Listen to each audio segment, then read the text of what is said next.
Eu estudei uma vez na vida que foi pra passar no vestibular. Eu realmente dei uma apertadinha ali no estudo, mas depois disso, e antes disso eu também não tinha estudado nada. Depois disso não estudei mais nada.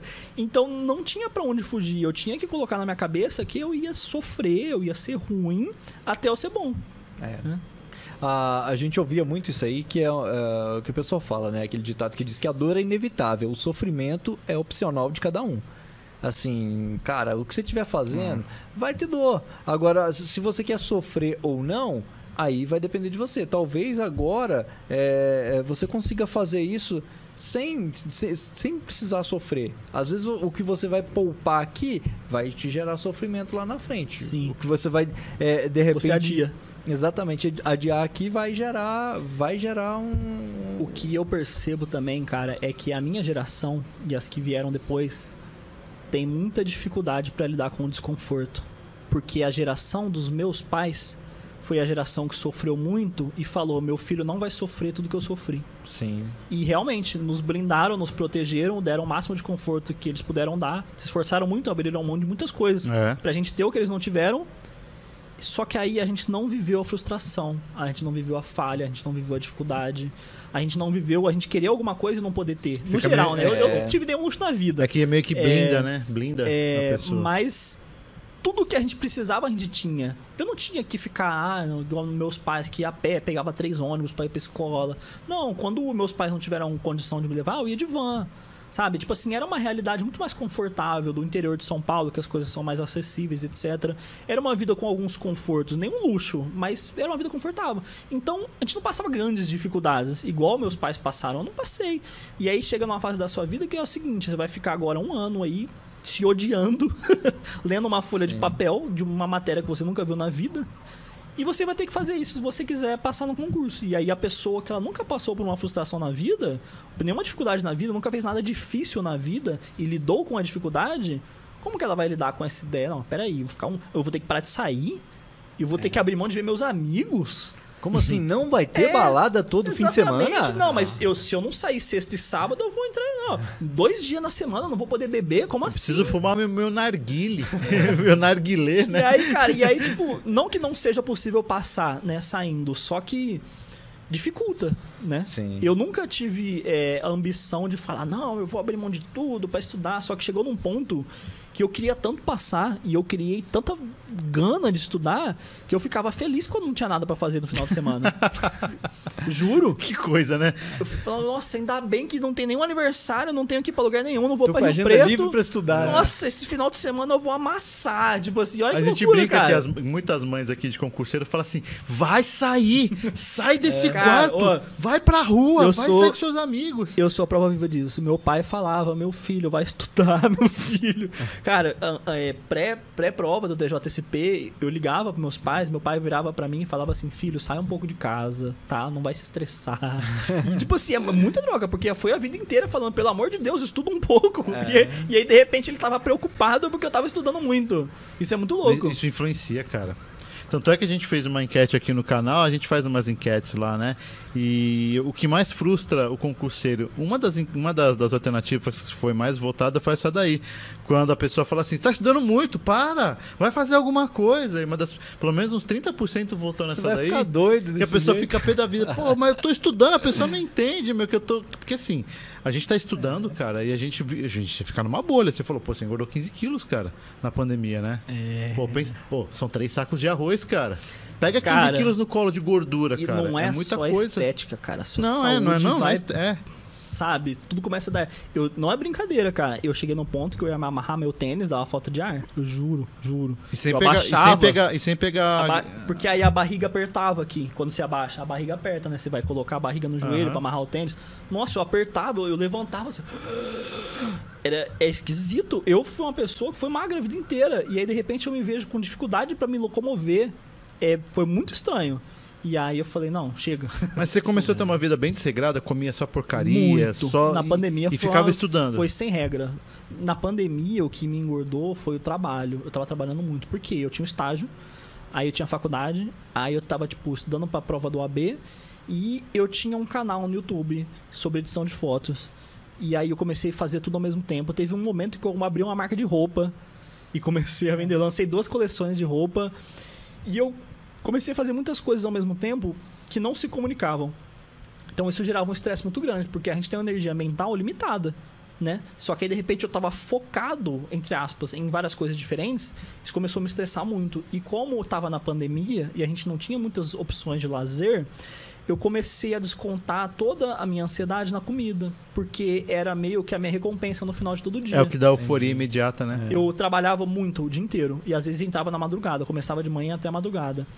Chegava no 8, 9 horas, qual que era a minha recompensa por ter me matado de trabalhar? E eu via isso como uma justiça. Tipo assim, não, pô, tô me esforçando pra caramba. Sim. Tô dando meu sangue. Não é possível que eu não tenha o direito de comprar um negocinho pra eu comer. Aí pedi um Burger King. Só que aí, pô, foi, sei lá, mais de 12 meses fazendo isso. E aí, do meio, assim, um pouco mais perto do final da pandemia, eu comecei a me olhar no espelho. Eu vi que no caminho eu tava estragando. Só porque que eu pensava? A pandemia vai acabar, eu vou correr atrás e vai dar tudo certo. Só que aí a pandemia não acabava. E aí o negócio começou a ficar feio. E aí eu me olhava no espelho e falava, cara, eu não tô reconhecendo o que eu tô vendo. Tipo, eu vivi a minha vida inteira e eu nunca fui essa pessoa que eu tô vendo aqui no espelho. Eu preciso reverter isso. Passou do ponto. Porque eu imaginava que ia chegar até num ponto, às vezes a gente tá engordadinha, depois você corre atrás ali, fecha um pouco a boca e volta que tá, e fica tudo bem. Só que eu passei do ponto que eu achava que era possível recuperar, eu comecei a ficar preocupado, minha saúde ficou agravada, eu tive alguns problemas de saúde. Caramba, eu falei, não vou voltar. E aí entrei no foco do treino e eventualmente o foco do treino acabou me conectando com a capacidade de fazer uma coisa desconfortável.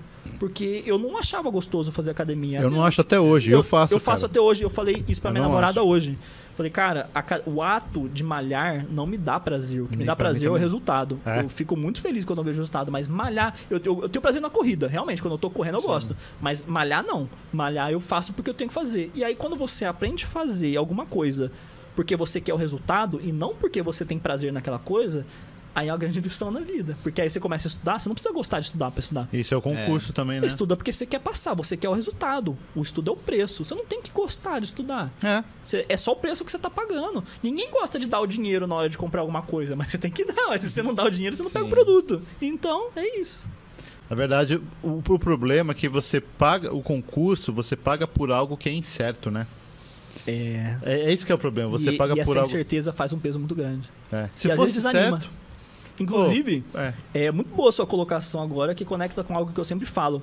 Uma forma da gente conseguir se manter mais motivado na jornada dos estudos é a gente estar constantemente medindo o nosso resultado. Por quê? Porque se você não mede o seu resultado, você estuda 6, 8 meses, você evoluiu, só que você não sabe que você evoluiu. E aí, como você mede o seu sucesso pela sua aprovação... Vamos lá. Pode ficar à vontade. Vamos lá. A namorada do Felipe tá aqui com a gente. Senta aí no sofá. Fique à vontade aí. Deixa eu tirar o sapato. Fique à vontade aí. Pode continuar falando. Então, continuando o raciocínio. Se você não mede o resultado, você acha que você acertou só na hora que a aprovação vem. Sim. E aí ferrou. Porque a aprovação pode demorar para vir. Eu estudava muito e a minha aprovação demorou 1 ano e 3 meses, 1 ano e 2 meses a minha aprovação. E aí? Eu ia achar que no primeiro ano eu não tinha aprendido nada? Ou que eu tava perdendo tempo? E a gente pensa, é natural do ser humano. O que eu fiz? Muito simulado. Por quê? Porque o simulado é um resultado prático. Então, apesar de eu ainda não ter passado, eu estou vendo a minha nota no simulado subir. Isso é uma prova concreta que eu estou evoluindo. E dá vontade de estudar mais, né? E aí eu comecei a anotar, cara. Eu coloquei uma folha na minha parede que eu media a minha evolução na corrida. Não, porque hoje eu fiz os 2 km lá, 2.400 do TAF em tal tempo. E aí eu anotava assim, data. Porque você ia fazer da polícia de Goiás lá, né? Colocava a data. Tal dia fiz esse tempo. Aí quando melhorava o tempo, tal dia fiz esse tempo. E aí eu comecei a descobrir que você anotar a sua evolução motivava muito. E aí eu comecei a anotar tudo. Tudo que dava pra anotar, anotava. Não, porque tal dia eu fiz tanto no simulado. Mas aí eu fiz 30 em processo civil, 23 em administrativo. E aí isso realmente, assim, meio que foi uma boa virada no caminho pro estudo quando eu comecei a medir. Porque aí eu descobri que, mesmo que eu tirasse a mesma nota 2 semanas no simulado, eu podia ter, às vezes, acertei menos questão de atualidades. Que acontece, porque é imprevisível. Isso não tem como saber. Só que eu acertei 3 a mais de processo civil. Isso pra mim é uma mudança muito pesada, porque era horrível em processo civil. Então isso tinha um valor muito grande. Então, apesar da nota final ter vindo a mesma, eu estava recebendo uma sensação de felicidade. São pequenas conquistas que acabam te premiando e te dando... Então, só que tem que medir. E aí eu fiquei com isso na cabeça. E até hoje eu falo pra todo mundo, cara, meça a sua evolução em cada tópico de cada matéria. A nota pode ser numa folha de papel. É pra você saber onde você tá bom, onde você tá ruim, pra você ter a sensação de prazer. Senão você só vai ter quando você for aprovado. Aí você estuda pra magistratura, demora 3, 4 anos pra você ter uma sensação de felicidade que você evoluiu. Que muito evoluiu ruim. ainda, né? Nem Então, certeza. é muito ruim, porque você fica esperando a aprovação pra provar que você tá bom. E aí, quando você não é aprovado, você acha que você não tá bom, mas você tá. Se você olha onde você começou e onde você tá hoje, você evoluiu muito. Você não pode... É muito danoso pro nosso psicológico. E como eu falei no começo do podcast, o nosso psicológico é o que controla tudo. Sim.